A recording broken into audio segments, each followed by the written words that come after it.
అన్న లేనప్పుడు నేనే బాస్ని. ఏంది ముంగడ పోతున్నావు?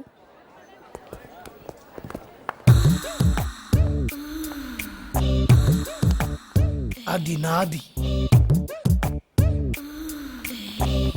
చీచా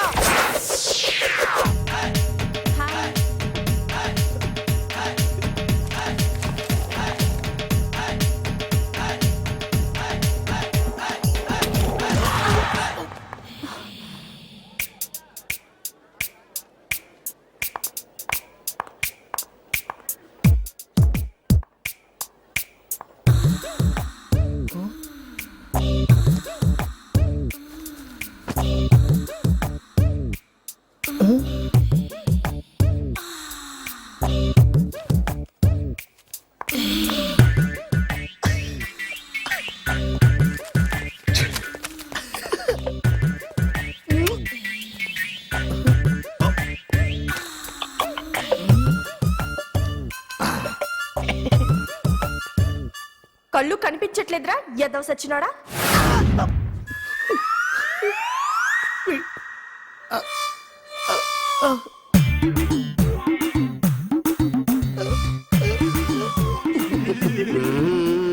హ్యాపీ వ్యాలంటైన్స్ డే. చిపోరా. Okay no problem. Happy valentine's day. మీరు నాకు ట్వీట్ చేస్తే పడిపోతాను. చాలా ఈజీ. నాకు నీ గర్ల్ ఫ్రెండ్ కావాలేరా. కదమ్మా నాకు నీ గర్ల్ ఫ్రెండ్ కావాలేరా. నాకు కూడా ఏదైనా అరేంజ్ చేసి పెట్టరా. Hi Raj. Hi hi. Hi.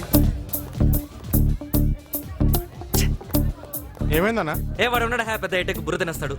ఎందుకు మీరంతా తను శత్రువులో చూస్తున్నారు? తనేమంత బ్యాడ్ పర్సన్ కాదే. ఏదైనా ఓపెన్ గా చెప్పాలనుకుంటాడు అంతేగా. ఏ తన ప్రేమను మనసులోనే దాచుకొని మీతో ఫ్రెండ్లీగా ఉంటూ మీ మధ్య లింకులు పెట్టొచ్చుగా. లవ్ పేరుతో ఎంతో మంది నెగటివ్ గా బిహేవ్ చేసే వాళ్ళు ఉన్నారు. తను జస్ట్ మీతో ఫ్రెండ్లీగా ఉండాలనుకున్నాడు. How you man? యో యో యో. ఎన్నోళ్ళైందా నేను చూసి? చెప్పాను కదా కలిస్తే గర్ల్ ఫ్రెండ్ తోనే కలుస్తాను. Meet my girlfriend Rosie. యా ఎలా ఏంట్రా వెళ్ళిపోతున్నా? ఆడున్నాడే ఎవడాడు? ఆర్యగాడు. ఓహో ఆ వన్ సైడ్ లో ఆర్యగాడా. ఆడికి కూడా భయపడతావా? పదా. వాడు పెద్ద డిస్టర్బెన్స్ అవుతా. ఏంటో డిస్టర్బెన్స్? మనమే ఒక డిస్టర్బెన్స్ కావాలి కానీ మన ఎవరు డిస్టర్బ్ చేయకూడదు. ఓకే ఓ పని చెయ్యి, నువ్వే వెళ్ళి అని రివర్స్ లో డిస్టర్బ్ చెయ్యి. ఏంట్రా చూస్తున్నా? ఇండోర్ అంటే మనం లేవు. ఇప్పుడు మనం వచ్చాం కదా, నిన్నెవ్వడు ఏమనలేడు. నువ్వు పదా నేను చూసుకుంటాను. Go man. హాయ్ బాస్, మీరు నన్ను ఐ కాంట్ బిలీవ్ డిస్టర్బ్ చేశానా? మీరు నన్ను డిస్టర్బ్ చేయడం బాస్. బాస్ మనం ఎప్పుడు ఇలాగే కలిసి ఉండాలి. గీత హాయ్ బాస్. గీత నా కోసం తీసుకొచ్చా. Thank you very much boss. అరే చెప్పడం మర్చిపోయాను. Happy valentine's day boss. Happy valentine's day Geetha. ఇక్కడ ఉంటే ఏదో ఒక డిస్టర్బెన్స్ బాస్. ఓ పని చేద్దాం, మన ముగ్గురు ఎక్కడికైనా పారిపోదాం. జస్ట్ లవ్ చేసుకుందాం, ఇంకేం చేయొద్దు. Hi hi. హే మీకు కలిసిపోయింది తెలుసా?